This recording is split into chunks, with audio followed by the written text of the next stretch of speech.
Olá, cursista! Eu sou o professor Álvaro Nunes, do curso técnico em multimídias da Escola Técnica Estadual Professor Antônio Carlos Gomes da Costa, ETEPAC, e estamos juntos na disciplina Elaboração de Projetos e Captação de Recursos. Estamos em nossa segunda unidade, que vai tratar do documento Projeto. Vamos ver, a nossa unidade, o tema é Criar Projetos, Planejamento, Redação e Gestão.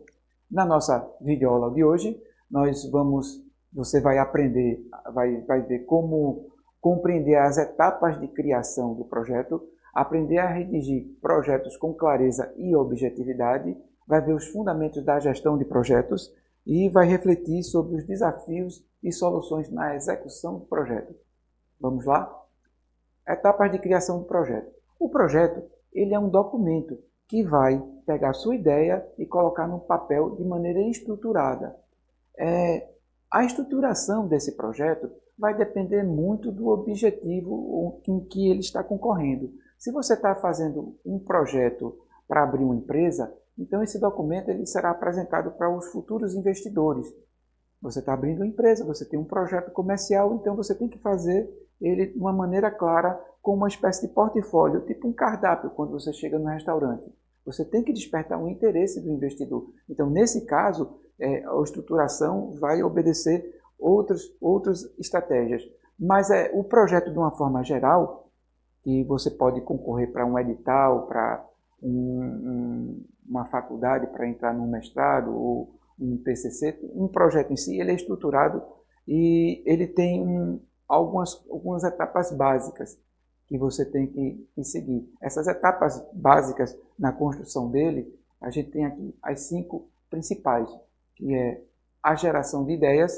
Você tem uma ideia, um sonho que você quer converter em realidade, você sente que aquilo vai dar certo, você tem o talento, tem todo o know-how, o seu sonho, então começa com essa ideia.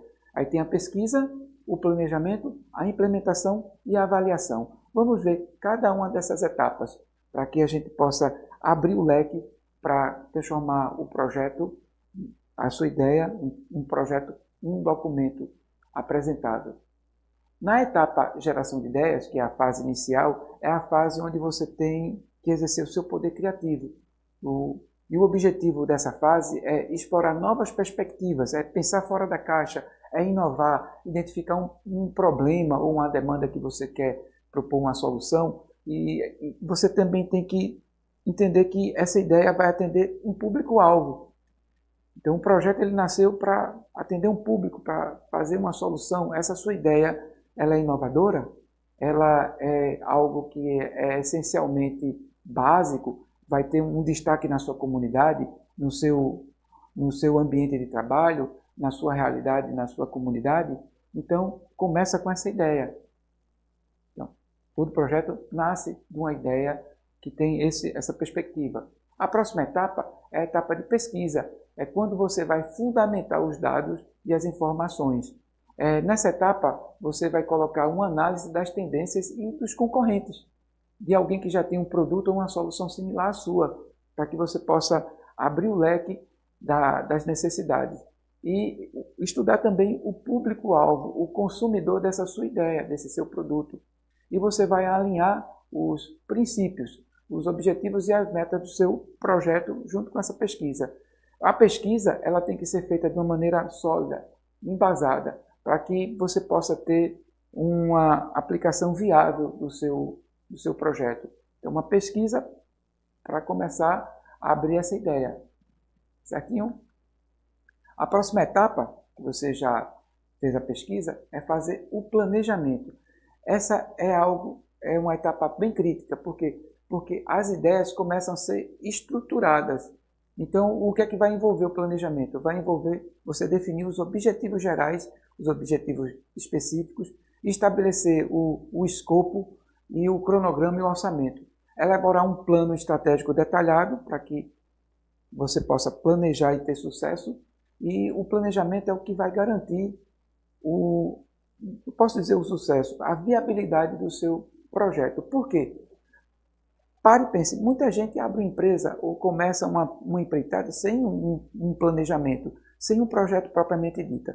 Mas assim, essas pessoas, elas têm mais possibilidades de fracasso. Não que um projeto muito bem elaborado, muito bem planejado, tenha 100% de chances de dar certo. Mas assim, sem o projeto, sem o planejamento, a probabilidade de o negócio não ir adiante, ou falir, ou não ser concretizado, são muito maiores. Então, planejar, você vai tornar aquilo mais viável. Você vai se preparar para concretizar. Sem o planejamento, o risco é muito maior. A etapa da implementação, a etapa onde você vai colocar a mão na massa. Essa é a parte da ação. É quando o projeto começa a ser executado. Aí você vai ter a coordenação dos recursos humanos, você vai ter a parte do material, do financeiro, a realização das tarefas, a adaptação às mudanças com as coisas que vão surgindo, né, com os imprevistos vão acontecer, e onde você vai suportar ele e corrigindo e fazendo os ajustes. É fundamental nesse momento ser flexível e ter o foco do processo real. O simples que funciona, que é efetivo. Aí a implementação visa isso.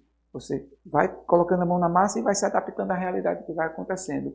E a etapa de avaliação.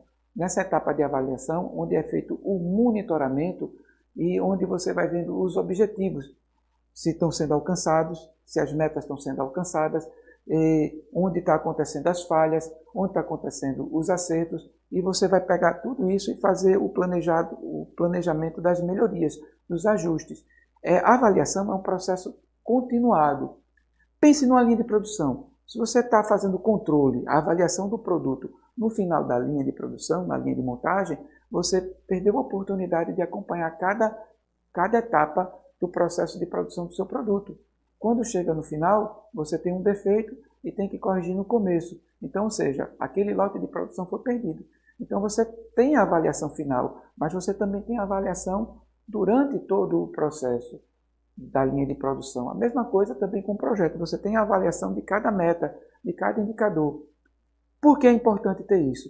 Porque em determinadas situações, ou o cliente muda, ou a realidade social muda, ou o investimento muda, e você não tem mais aquela margem de segurança. Então você tem que ter um breakpoint. Até esse ponto, aqui o ponto de segurança, não compensa mais mudar, não compensa mais continuar. Ou seja, o retorno do projeto vai ser muito inferior à quantidade de energia e de recursos gastos. Então ali tem uma espécie de breakpoint. Como é que eu consigo identificar um breakpoint?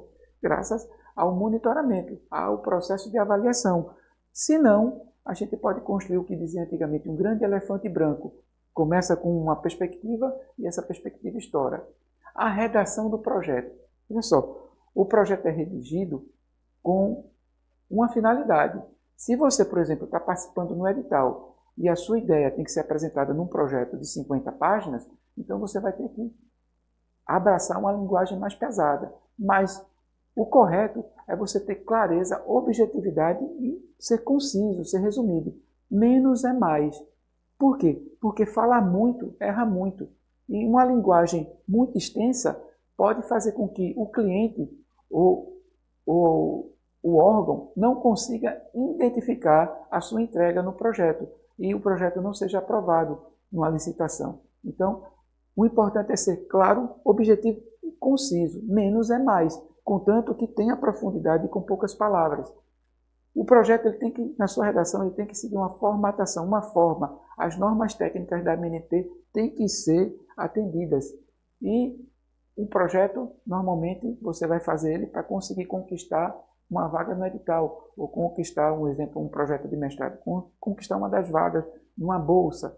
Então, você tem um edital para atender. Quando você não tem um edital para atender, você pode fazer, assim, ser mais criativo, mais extensivo. Mas o projeto, ele normalmente, no caso da nossa disciplina, a gente está visando para ser atendido para um edital.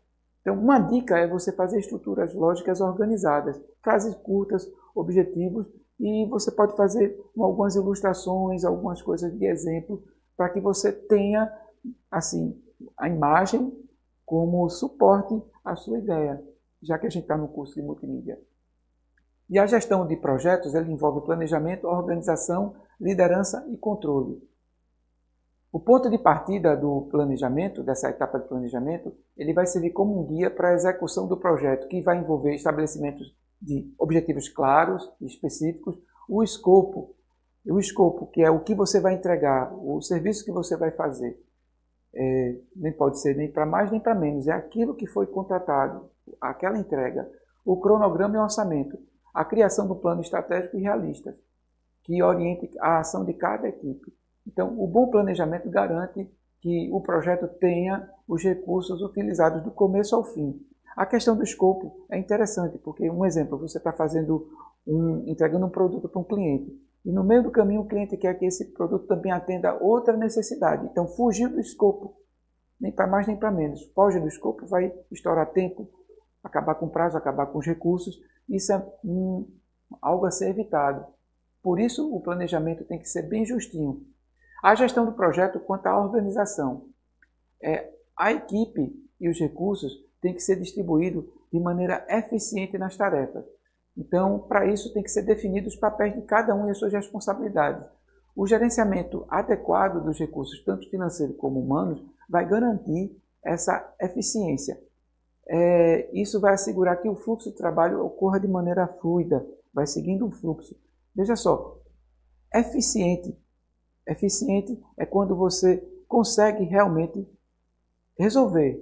Um exemplo, tenho que acabar com as baratas. Então foi eficiente, acabou com as baratas, acabou. Né? Mas ele tem que ser eficiente e eficaz. Ele tem que ser também justo. Por quê? Eficiente demais gera custo. Um exemplo, eu vou matar as baratas e provoca um impacto ambiental, eu fui eficiente, mas não fui eficaz. Porque enquanto que a eficiência vai resolver o problema, o eficaz vai resolver o problema na medida, de maneira eficaz, com menos mão de obra, menos recursos, mas de maneira eficiente, não só eficaz. Entendeu? A sutileza. Ainda dentro da parte de controle, o monitoramento do progresso e o desempenho do projeto. Na hora que você está fazendo a implementação, você tem que identificar os tempos e sair monitorando o progresso de cada um, identificando os desvios, perda de tempo, retrabalho, coisas que foram entregues erradas. Então, assim, gera perda de tempo. Então, você tem que fazer um ajuste necessário para que cada tarefa seja finalizada dentro daquele seu cronograma, para evitar retrabalho. Finalizou errado, vai parar para fazer outro processo naquela outra etapa ali de correção, perde mais tempo. Então, essa parte do controle vai cair em cima disso, dessa parte do retrabalho. Algumas ferramentas que você tem lá no nosso e-book que ajudam também a organizar e a estruturar o seu trabalho. A gente tem essas ferramentas alistadas e você pode se aprofundar mais lá no nosso e-book. E nós não vamos tratar dessas ferramentas nesse momento, a gente vai deixar para tratar ele dentro do ambiente virtual. Com respeito aos desafios na gestão do projeto, a gente tem que ter sempre em mente que, por mais que você calcule, mais que você planeje, sempre você vai ter novidades, vai ter desafios, coisas que vão estar sempre voltando à sua atenção. E dentro da gestão de projetos, uma coisa que sempre volta à atenção são os prazos e os recursos. Comunicação e conflito entre as equipes. Conflito de tempo, conflito de liderança, conflito de N coisas com o cliente, tem que gerir esses conflitos. Então também tem que você observar as mudanças e os riscos. Você vai ter que fazer alguns ajustes, tem uma mudança para fazer, tem que analisar os riscos. Dá para arcar com esse risco? Então o que é que a gente pode mudar que não tenha tanto risco? E o envolvimento dos interessados, como é que está o clima, como é que está a situação nas equipes, tanto do cliente como de projetos. E assim a gente finaliza a nossa videoaula de hoje. Aguardo você lá no ambiente virtual, no AVA, com suas perguntas e com a sua participação. Aproveite também, se você não fez, se inscreva no canal do EducaPE, no Instagram e também do YouTube. Participe! Estamos aqui prontos para tirar suas dúvidas. E muito obrigado pela sua atenção. Até a próxima.